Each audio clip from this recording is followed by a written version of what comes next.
నమస్తే, welcome to BCN news. నా పేరు మానస. ముందుగా ముఖ్యాంశాలు. కూటమి ప్రభుత్వం అధికారం చేపట్టాక ప్రజా సంక్షేమం అభివృద్ధి ధ్యేయంగా పనిచేస్తుంది. జలవనరుల శాఖ మంత్రి నిమ్మల రామానాయుడు స్పష్టీకరణ.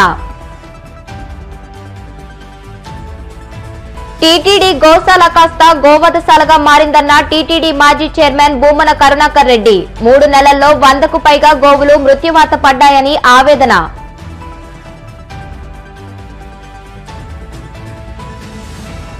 గోవింద నామస్మరణతో మార్మోగిన కోనసీమ తిరుమల.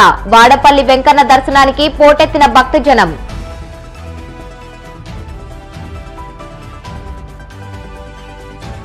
తిరుమల శ్రీవారిని దర్శించుకున్న విజయవాడ పశ్చిమ నియోజకవర్గ ఎమ్మెల్యే సుజనా చౌదరి. ఆలయ మర్యాదలతో స్వాగతం పలికిన అధికారులు.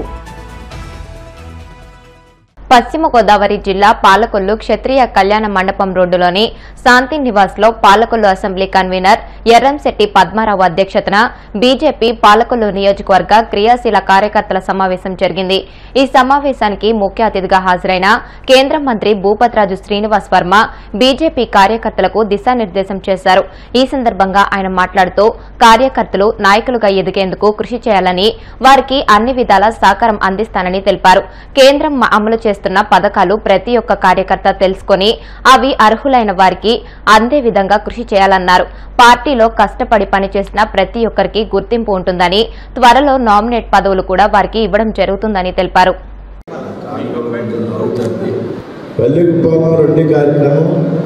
పార్టీ ఏ కార్యక్రమం తీసుకున్నా దాని వెనకాల ఆలోచన వేరే ఉంటుంది. కాలక్షేపానికి భారతీయ జనతా పార్టీ కార్యక్రమాలు ఉంటాయి. పార్టీని ఎలాగా ప్రజలకు చేరువ చేయాలి అనేటువంటి ఒక ఆలోచనలో భాగంగా ఈ కార్యక్రమాలు పార్టీ రూపొందిస్తుంది. పార్టీ నాయకత్వానికి పని లేక ఏం కాదు. మనకు కూడా అనిపిస్తుంది, ఏంటో బాబు ఈ పని ఏంటి, ఈ కార్యక్రమం ఏంటి, ఆ ఊరు వెళ్ళి మనం ఏం చేస్తాం. ఈ విధంగా ఉన్నటువంటి భారతీయ జనతా పార్టీ ఈ విధంగా పనిచేసింది కాబట్టి 1984లో కేవలం 2 సీట్లకు పరిమితమైపోయినటువంటి పార్టీ ఆ తర్వాత కాలంలో 300 పైచిలకు స్థానాలు సాధించి అధికారంలోకి వచ్చిందనేటువంటి విషయం దయచేసి గుర్తుపెట్టుకోండి. 2 స్థానాలు వచ్చినాయి. 542 సీట్లలో 2 సీట్లు. అందులో ఒకటి తెలుగుదేశం కొంచెంలో హనుమకొండ మన రాష్ట్రం నుంచి, ఇంకోటి గుజరాత్ నుంచి. 2 సీట్లు వచ్చినటువంటి పార్టీ 84 ఎన్నికల్లో, ఆ తర్వాత 5 సంవత్సరాల తర్వాత 89లో జరిగినటువంటి ఎన్నికల్లో 86 సీట్లు వచ్చింది. సాధ్యమా చెప్పండి? పార్టీ దుకాణం క్లోజ్ చేసేస్తుంది ఇంకో పార్టీ. పొలిటికల్ పార్టీని ముందుకు తీసుకెళ్లాలంటే, పొలిటికల్ పార్టీని మెయింటైన్ చేయాలంటే, అందులో ఆ విధంగా 2 సీట్లు వచ్చినప్పుడు పార్టీని ముందుకు నడిపించాలంటే అది భారతీయ జనతా పార్టీకి సాధ్యం తప్పించి ఇంకొక రంగంలో కాదనేటువంటి విషయం మనం గుర్తించాలి. ఆనాడు కార్యకర్తలు ఆత్మస్థైర్యం కోల్పోలేదు, మన నాయకత్వం ఆత్మస్థైర్యం కోల్పోలేదు.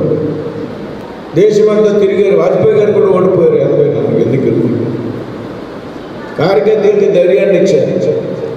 పార్టీ సిద్ధాంతాన్ని వెళ్ళలేదు, ఎక్కడ రాజీ పడలేదు.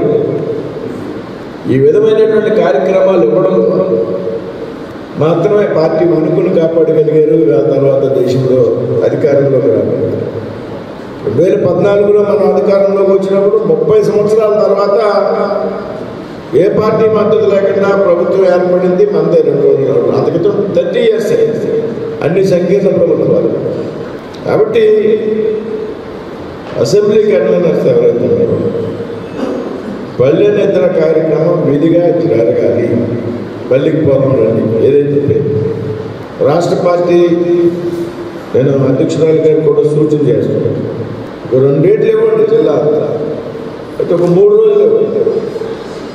ఇంతమంది నాయకులు కార్యకర్తలు ఉన్నప్పుడు ఇది మంచి అవకాశం పార్టీని ప్రజల్లోకి తీసుకెళ్ళి. గతంలో మీరందరూ మేమందరూ కూడా సమావేశంలో మేము కేంద్ర నాయకత్వం మీద దెబ్బలాడేవాళ్ళు, మీరు మా మీద దెబ్బలాడారు.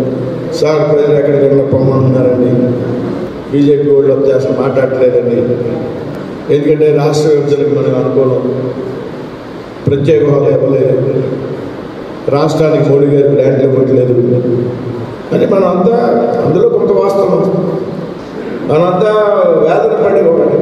అటువంటి రోజుల్లో కూడా పార్టీలో ఉండి ప్రజలను కన్విన్స్ చేసి ఇవాళ 3వసారి మోడీ గారు అధికారంలోకి వచ్చారు.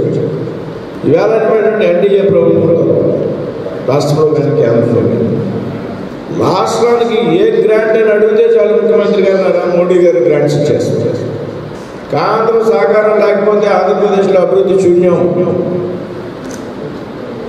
రాష్ట్ర ఆర్థిక పరిస్థితి గతంలో ఉన్నటువంటి ప్రభుత్వం పూర్తిగా దివాలా తీయించింది. వాళ్ళు ఎన్ని ప్రాజెక్టులు చేస్తున్నారో అమరావతిని వేరే రాష్ట్ర రాజధానిగా తయారు చేస్తున్నామంటే కేంద్ర ప్రభుత్వం. పోలవరం ప్రాజెక్టు పూర్తి అవుతుందంటే కేంద్ర ప్రభుత్వం. చక్కటి రైల్వే జోన్ ఇచ్చింది. అమరావతికి దేశంలో అన్ని మూటల నుంచి కూడా బ్రహ్మాండమైనటువంటి రైల్వే లైన్ వేస్తున్నారు. విశాఖ స్టీల్ ప్లాంట్కి 11,400 కోట్లు ప్యాకేజీ ఇచ్చింది. ఇవన్నీ మనం ఎందుకు మాట్లాడలేకపోతున్నాం? ప్రజల్లోకి వెళ్ళి మనం ఎందుకు చెప్పలేదు? ఇదివరకు బాధపడ్డాం. ఎంత అనుకూలంగా వాతావరణం ఉన్నప్పుడు మనం ప్రజల్లోకి వెళ్ళాలని పార్టీ ప్రయత్నం. ప్రజల్లోకి వెళ్ళాలి, చెప్పాలి అభివృద్ధి. కాబట్టి పార్టీ ఇచ్చినటువంటి కార్యక్రమాన్ని సీరియస్గా తీసుకోవడం దయచేసి. పల్లె నిద్ర కార్యక్రమం అసెంబ్లీలో ఉన్నటువంటి అన్ని గ్రామాల్లో జరగాలి. అన్ని గ్రామాల్లో జరగాలి. కూటమి ప్రభుత్వం అధికారం చేపట్టాక ప్రజా సంక్షేమం అభివృద్ధి ధ్యేయంగా పనిచేస్తుందని జలవనరుల శాఖ మంత్రి నిమ్మల రామానాయుడు పేర్కొన్నారు. పశ్చిమ గోదావరి జిల్లా పాలకొల్లు పట్టణంలోని 3వ వార్డులో అభివృద్ధి సమస్యలపై అధికారులతో ఆయన సమీక్ష నిర్వహించారు. ఈ సందర్భంగా మంత్రి నిమ్మల మాట్లాడుతూ 3వ వార్డులో ఫిషర్మెన్ కమ్యూనిటీ హాల్ పూర్తి చేసే బాధ్యత తాను తీసుకుంటున్నానని తెలిపారు. కూటమి అధికారం చేపట్టాక పట్టణంలో అంబేద్కర్ భవనం, షాదీఖానా, గౌడ, శెట్టిబలిజీ సంఘ భవనం, టిడ్కో ఇల్లు త్వరలో పూర్తి చేసి వాటిని ఉపయోగపడే విధంగా అందుబాటులోకి తీసుకువస్తామని తెలిపారు.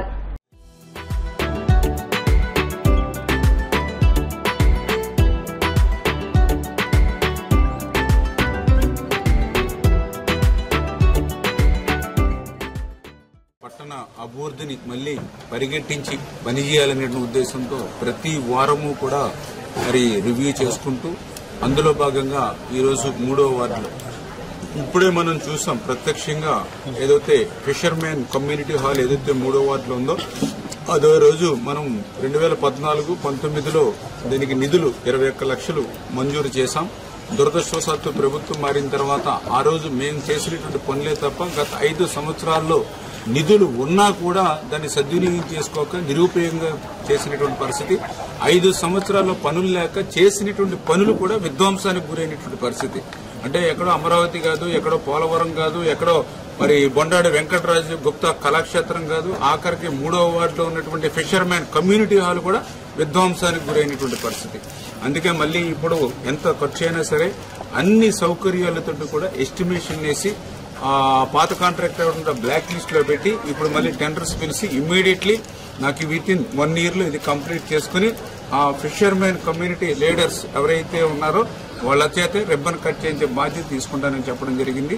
అదేవిధంగా వారం రివ్యూలో భాగంగా ఏదైతే పర్టికులర్ గా మరి అంబేద్కర్ భవన్ కి సంబంధించి గత 5 సంవత్సరాల్లో కనీసం రంగులు కూడా ఎక్కిపోతే ఇప్పుడు ఆ పనులు పురోగతి జరుగుతున్నటువంటి పరిస్థితి రివ్యూ. అదేవిధంగా షాదీఖానా ముస్లింస్ కి మాట ఇచ్చాం. దాని ప్రకారం కూడా మరి ఫరూక్ గారు మంత్రి గారితో కూడా మాట్లాడి దాని మీద కూడా ఒక 2 కోట్ల రూపాయలు. అదేవిధంగా ఏదైతే గౌడ శెట్టిబలిజీ భవనానికి సంబంధించి 3 కోట్ల రూపాయలు గత 5 సంవత్సరాల్లో కర్బస్తా సిమెంట్ పెట్లో ₹1 పనిచేయాలా. ఇప్పుడు మళ్ళీ దాన్ని టెండర్లు పిలిచాము. ఈ నెలలోనే ఆ టెండర్లను ఖరారు చేసి ఆ గౌడ శెట్టిబలిజీ భవనం కూడా దాని పురోగతిని కూడా ఇవాళ రివ్యూ చేస్తూ ఉన్నటువంటి పరిస్థితి.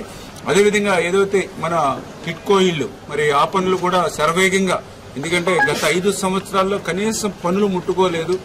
అవన్నీ కూడా విధ్వంసం అయిపోయాయి. చెదలు పట్టి మరి ఏదైతే మొక్కలు మొలిసి మళ్ళీ అక్కడ ప్లంబింగ్ వర్క్, ఎలక్ట్రిఫికేషన్ వర్క్, మళ్ళీ టైల్స్ వర్క్ ఇవన్నీ కూడా పూర్తి చేస్తూ మరి అయినట్టుగానే అన్ని కంప్లీట్ చేసి ఈ సంవత్సరంలో అందరినీ ఆ టిడ్కో ఇళ్లలోకి పంపించాలనేటువంటి ఆలోచనతో మరి అదేవిధంగా అక్కడ ఒక ఫుట్పాత్ బ్రిడ్జ్ ఇంకా మౌలిక సౌకర్యాలు. కూటమి ప్రభుత్వం ఏర్పడిన తర్వాత తిరుమలలో వరుసగా జరుగుతున్న గో మరణాలను టీటీడీ ఎందుకు దాచిపెట్టే ప్రయత్నం చేస్తుందని టీటీడీ మాజీ చైర్మన్ భూమన కరుణాకర్ రెడ్డి ప్రశ్నించారు. మొత్తం హిందూ సమాజం అత్యంత పవిత్రమైనదిగా భావించే గోవులకు టీటీడీ గోశాలలో దుర్భరమైన పరిస్థితులు ఉన్నాయని, వరుస గో మరణాలపై తక్షణం విచారణ జరపాలని ఆయన డిమాండ్ చేశారు. అత్యంత పవిత్ర పుణ్యక్షేత్రమైన తిరుమల తిరుపతి దేవస్థానం ఆధ్వర్యంలోని గోశాలలో సకల దేవతల స్వరూపిణి అయినటువంటి గోమాతకు దారుణమైన పరిస్థితి దాపురించిందని ఆవేదన వ్యక్తం చేశారు. హైందవ ధర్మాన్ని కాపాడుతామని, తిరుమల పవిత్రతను రక్షించడమే ధ్యేయంగా పాప ప్రక్షాళన చేస్తామని చెప్పిన చంద్రబాబు, పవన్ కళ్యాణ్ల ఆధ్వర్యంలో నడుస్తున్న ఈ ప్రభుత్వంలో టీటీడీ గోశాలలో గత 3 నెలల్లో దాదాపు 100కు పైగా గోవులు మృత్యువాత పడ్డాయని ఆయన పేర్కొన్నారు. ప్రభుత్వంలో హైందవ ధర్మాన్ని కాపాడుతాం, హిందూ ధర్మ పరిరక్షణకు కట్టుబడి ఉంటాం, తిరుమల పవిత్రతను కాపాడటమే ధ్యేయంగా పాప ప్రక్షాళన చేస్తామని చెప్పినటువంటి చంద్రబాబు నాయుడు గారు పవనానంద స్వాముల వారి ఆధ్వర్యంలో నడుస్తున్నటువంటి ఈ ప్రభుత్వ ఆధ్వర్యంలో తిరుమల తిరుపతి దేవస్థానం వారి గోశాలలో గత 3 నెలలుగా దాదాపు 100కు పైగా గోవులు మృతి చెందుతున్నాయి. దీన్ని దాచిపెట్టేసినారు. ఎంత దారుణమైనటువంటి పరిస్థితి అంటే, గోవును తాకితేనే, గో ప్రదక్షిణ చేస్తేనే సకల తీర్థాలలో స్నానమాచరించినట్టుగా, సకల తీర్థాల దర్శనమైనట్లుగా భావించేటువంటి ఈ పవిత్ర భారతావనిలో, అది కూడా అత్యంత పవిత్ర పుణ్యక్షేత్రమైన వెంకటేశ్వర స్వామి ఆలయ పరిరక్షణలో సాక్షాత్తు వెంకటేశ్వర స్వామి ఆలయ తలుపులు తెరిచేటువంటి వ్యక్తి కూడా గో సంరక్షకుడు. అంతగా గోవులతో అన్యోన్య బాంధవ్యం ఉన్నటువంటి తిరుమల క్షేత్రంలో అది నడిపేటువంటి గోశాలలో గోవుల దుస్థితి ఎలా ఉంది అంటే, దేశవాళీ ఆవుల యొక్క పరిస్థితి, భగవంతునితో సమానమైనటువంటి గోవులకు పట్టినటువంటి గతి. ఇవి కాకుండా ఎన్నో ఆవులు మరణించినాయి.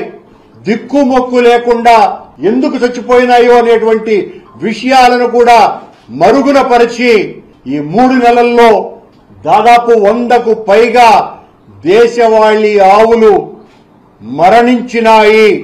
ఈ మహాపాతకం తిరుమల తిరుపతి దేవస్థాన అధికారుల పర్యవేక్షణ లేకుండా, ఈ రాష్ట్ర అధినేతలకు ఊడిగం చేయడానికే వీళ్ల పాలనంతా కూడా సరిపోవటంతో అక్కడ పర్యవేక్షణ అధికారే లేకుండా పోవటం కారణంగా కోనసీమ తిరుమలగా వర్ధిల్లుతున్న వాడపల్లి శ్రీ వెంకటేశ్వర స్వామి ఆలయం భక్తులతో కిటకిటలాడుతోంది.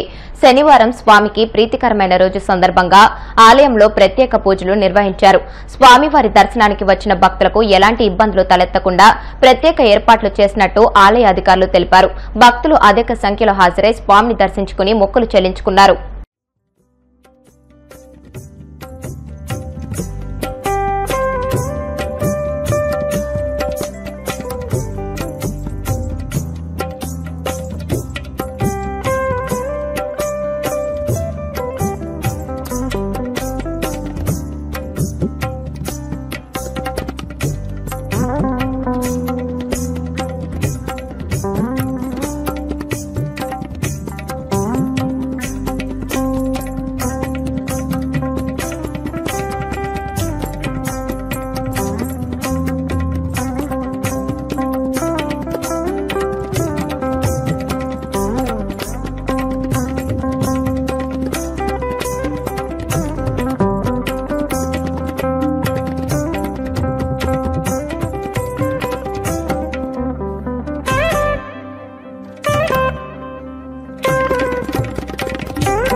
ఇప్పుడు కాసేపు ప్రకటనలు.